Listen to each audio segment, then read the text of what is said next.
Hi, I'm Chanel. It's day 2 of the 2023 Isle of Man Government Conference. But what went down on day 1? Well, some of the key topics up for discussion were health, education, and the island's workforce. Our reporter Lewis Foster spoke to the Chief Minister Alfred Cannon, Health and Social Care Minister Laurie Hooper, and Treasury Minister Dr. Alex Allinson. Yeah, Alfred Cannon, Chief Minister. Okay, we're here at the Villa Marina on Wednesday evening, first night of the Isle of Man Government Conference, second year. You've just come out of the Q&A, quite a packed out actually in the cinema room there, plenty of people, wide range of topics. How are you feeling going through all that and facing off some of those questions? I think it's important.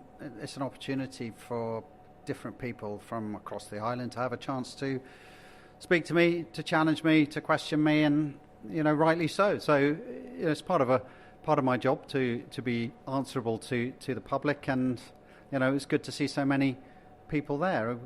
A range of questions. You never quite know what to expect. We got a good range of questions on everything from energy to housing, and I hope people came away at least with some sense of the purpose and direction that the government's following, and also clearly there was some of those questions which would leave me with some food for thought. Housing association, now this must be a very fresh topic. We've got more on this tomorrow at the conference, but about 3 questions around from Douglas councillors as well, it has to be said, in the audience. Were you expecting that to be a big topic in the Q&A?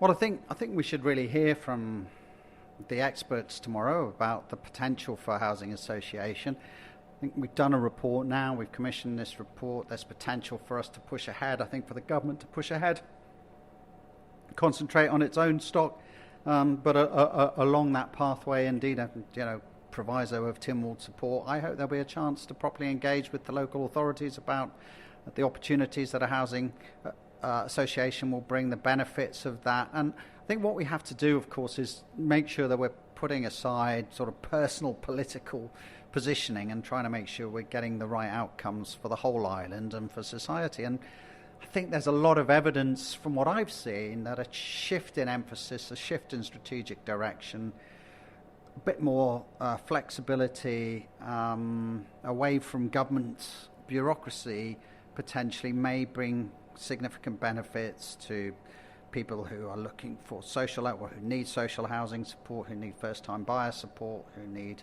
sheltered housing support. So there's lots of potential there, and I hope that we'll be engaging with Douglas and other authorities as this debate moves forward. But I think from Council's perspective, we do as well want to move to a position where we are delivering, and I think Tolson will say, and we'll hear this tomorrow, that government can do this with its stock, add benefit in terms of stock numbers, and potentially drive a better direction for the future. You were keen to point out that it wouldn't be a quick fix, but do you imagine that's what quite a few people are craving right now? Well, in some ways we are delivering some quick fixes in terms of an extensive housing programme that is being followed at the moment. We're not being shy in declaring that we wanted to see 1,000 new houses built, and 20% of those houses will be for first-time buyers. And alongside that, not only has government got its current stock and its allocation, but obviously the local authorities are dealing with a number of both the waiting lists and the challenges that are facing them, and do have development programs going on. Nevertheless,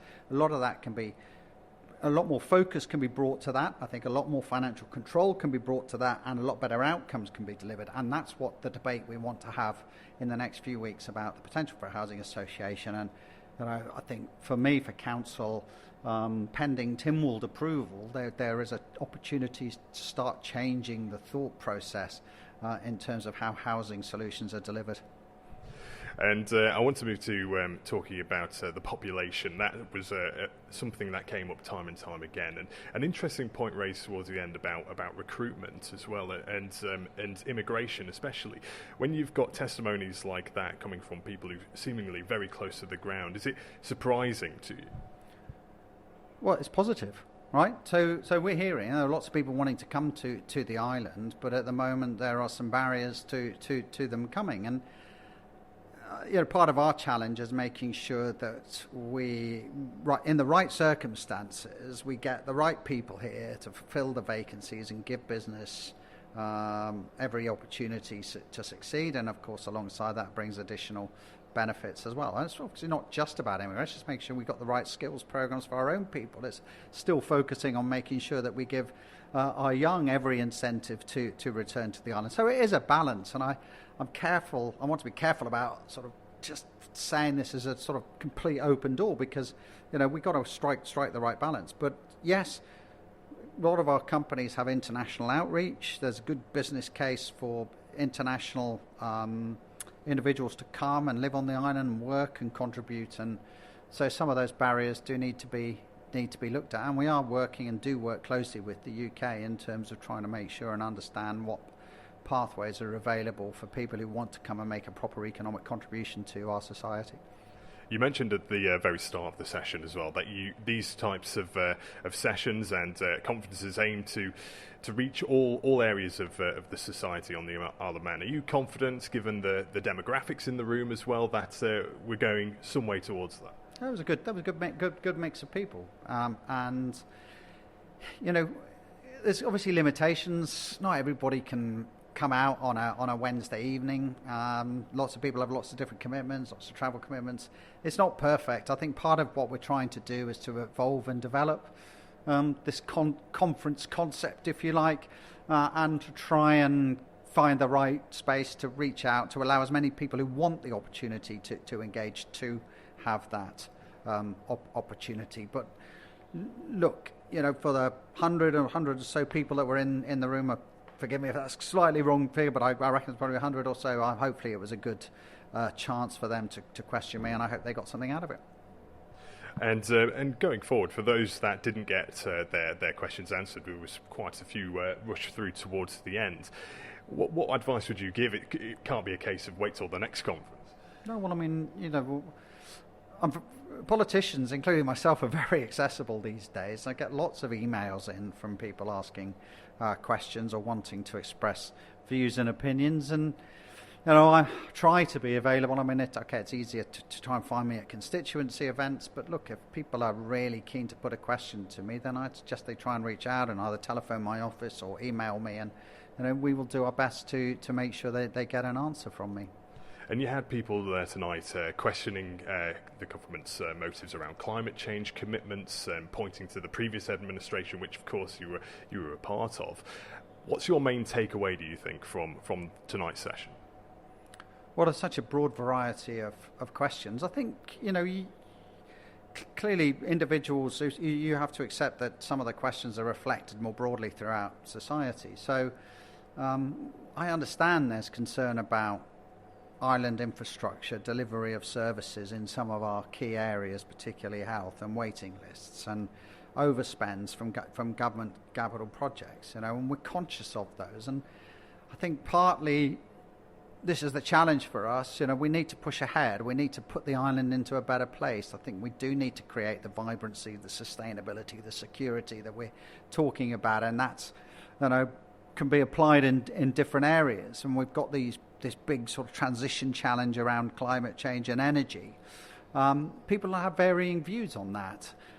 I think it's refreshing to be able to debate those, and I think it's healthy also to hear different views. And I hope that if nothing else, there's both a reaffirmation for me of people's concerns and areas of concerns, but also a chance to explain and the thinking and the positioning that we've adopted in our island plan and continue sort of to pursue through our economic programs.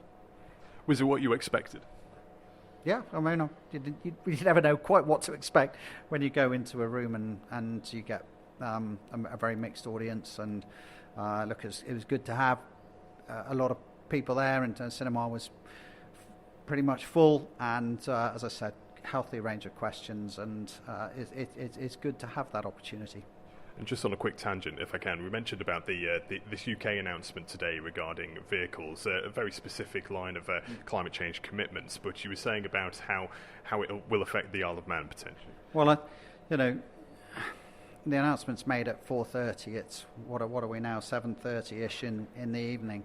We haven't had a chance to review our position on what that means for the island, but I think I was pretty clear in indicating today that we will have some serious questions to answer. We're intrinsically linked to the UK, so there's a big car market, toing and froing, and people coming to the island, and so I think in some ways it's probably created additional uncertainty about both for consumers and for car businesses as well. I hope the DOI Minister, particularly because that's primarily where the sort of vehicle licensing, etc. this sits. I'm sure we'll be discussing this in council imminently, and we'll need to clarify the position. But I think the critical point was that doesn't necessarily. I think our big transition area is energy policy, and that's really going to fulfil a substantial percentage of our sort of climate change commitments. So I don't think this starts raising questions about what we are committed to do in terms of energy, particularly, nor should it necessarily detract from our plans to put the island into a better space when it comes to the delivery of renewable energy to homes and how homes are actually adapted for the future as well. And a quick final word, why should people come along to the conference tomorrow if they can? Well, look, I think we've got a good lineup from Enterprise. We'll be hearing about future economic plans. I think from the Treasury, we'll be hearing some of the financial budgetary challenges. We'll be hearing about brownfield site development. There's a couple of really interesting guest speakers. Sue Bridge will be coming along to talk about chartered planning matters. We'll be hearing from a London businessman about his view of the island's fiscal positioning from an international perspective. And we'll be able to hear from some of our sort of associated government bodies, such as the Manx Development Corporation. So and of course, I think the MUA are doing an outline program on the renewable energy proposition on wind and things. So there's a lot there for people to gain some useful information, to challenge people, to question panelists, and if nothing else, one thing it's really, hopefully, an interesting event and will give people greater insight into what the island's plans are for the future. So, Minister, just name and title to begin with. Laurie Hooper, Member of the House, Keys Phil Ramsey, Minister for Health and Social. And you've just had a Q&A session here at the government conference the first night, and fairly smooth sailing, a bit tense towards the end, it has to be fair to say. Is that a typical battle you get into with regards to funding and waiting lists? Not normally, so I've had that conversation on the doorstep during the election campaign, for example. My position's been relatively clear for a number of years that if you want a top quality health service, you have to invest in your health service. It's the same principle, I think, for a lot of public sector services. The reality is, in previous administrations, that hasn't happened, and so now we are in the situation we're in, and we are trying to dig ourselves out of it almost. But it is a difficult and long journey, and so the conversation we need to start having with the public and with Tynwald colleagues is actually, okay, what level of service do you want? And if you want a certain level of service, that's roughly what it's going to cost. How are we then going to pay for it? And those are the conversations we're starting to have around things like nursing and residential care, which we'll be talking about tomorrow. It's exactly the same principle across the health service. We need, as a society, to decide what sort of waiting list length is acceptable to us, how long people should have to wait to see a GP, what sort of size of a waiting list is acceptable, whether services should be provided here or across, and then we'll know roughly what the service is going to cost, and that's then what we need to fund. At the moment, I think we're at risk of demanding very high service levels from, in this case, the health service, but I think it's also true elsewhere in the public sector, but not being willing to actually fund them the way that they're needed. And so it is now really well past time we had those quite honest conversations with each other. I know the Treasury are on board looking at developing a tax strategy around some of this stuff. It is a difficult place to be in, but it is unfortunately where we are. The questioner put it to you that someone was more likely to see a coroner at some point than an undertaker, than a GP, a doctor. How long can we last where we are now, do you think, before something has to change? I would argue that something has to change already. I think we're past that point because we are in a situation where, if you look at Manx Care forecasting significant overspends, we're looking at 27 million was the last number. that is not sustainable. Sir Jonathan's report that was published in 2018 or 2019, don't forget, that was a number of years ago now, that actually indicated if we don't solve this problem, the funding gap in health will balloon to the hundreds of millions rather than the tens of millions, and that is not sustainable for the Isle of Man.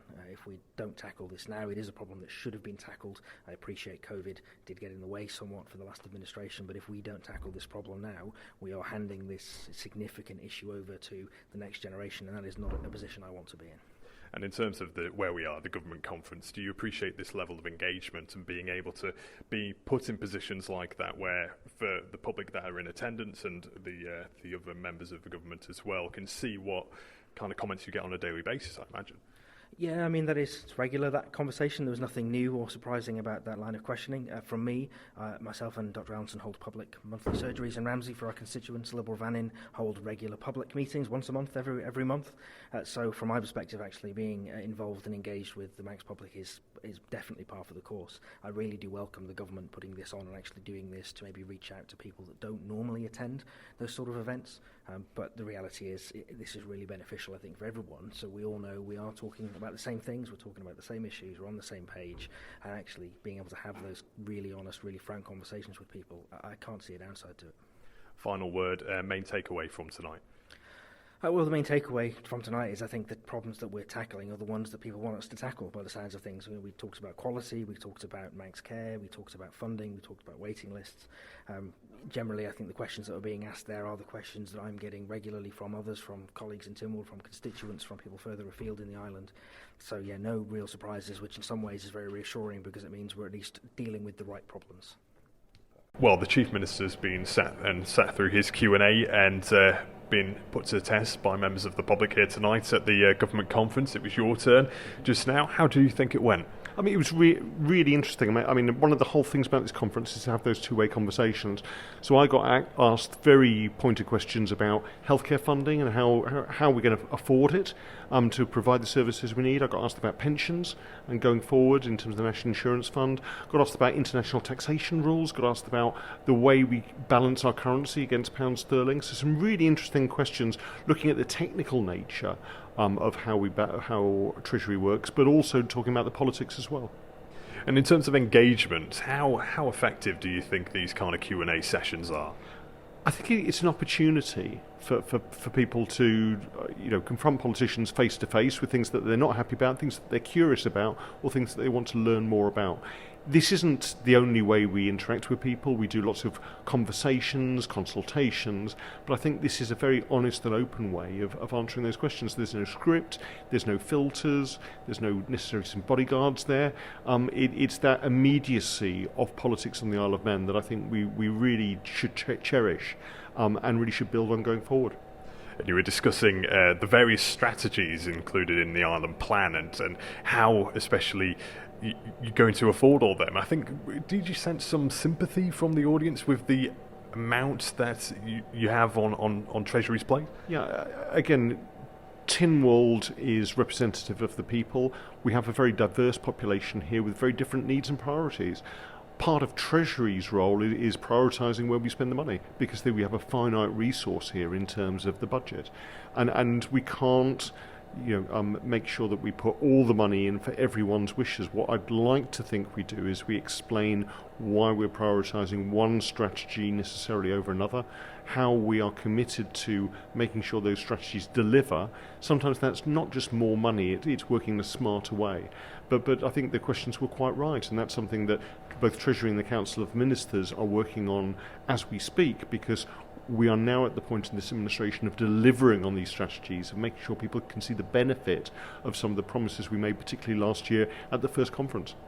And when there are concerns, perhaps, let's say, about how we grow the population, the working population, and the growing age of the population, alongside concerns about government's use of reserves, for instance, how are you going to try and address those tomorrow in giving your update early in the morning? I mean, part of it is being brutally honest, which I think we were during the budget earlier on this year. We said that we were going to invest in healthcare, in education, in those frontline public services, but it was going to mean that we drew down £152 million of reserves to do that this year. But we had a 5-year plan to reduce that dependency on reserves and come back in terms of a balanced budget. That is difficult in an inflationary environment. It's difficult for anyone to balance their budgets, whether it's a home budget, a company budget, or the national budget. But we have some incredibly good people in Treasury doing that as we speak.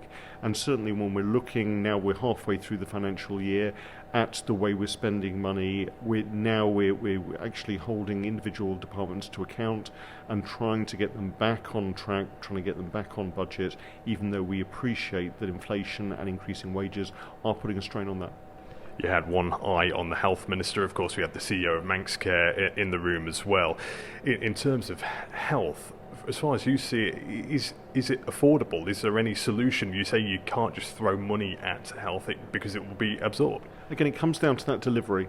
I think people are happy to have more money spent on the NHS if they get those services, if they can be absolutely certain that when they go into Nobles Hospital and they're ill, they get the right treatment, the right care. And actually Nobles does an amazing job, the staff there do an amazing job in terms of acute medicine, in terms of dealing with people when they're acutely unwell.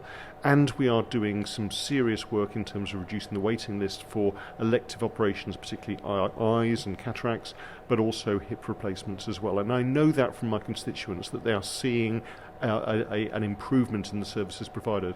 But we can do more, but what we need to do is work with Manx Care to bring it in on an affordable budget, and that's one of the big factors about my budget and Treasury's budget for next year, is how much we can afford and where we can put that money so that we get the best delivery of services.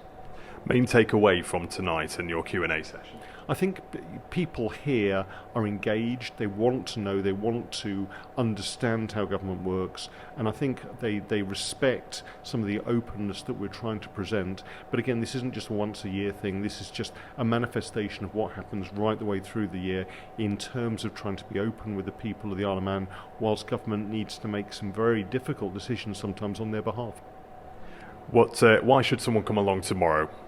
I think this is a great opportunity to actually listen to people and ask them questions and be listened to.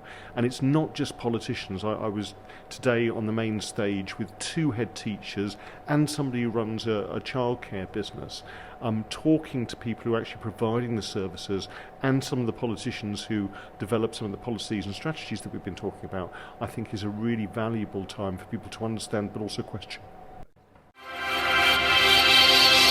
Thank you for making it to the end of the Little Manx Radio newscast. You are obviously someone with exquisite taste. May I politely suggest you might want to subscribe to this and a wide range of Manx Radio podcasts at your favourite podcast provider, so our best bits will magically appear on your smartphone. Thank you.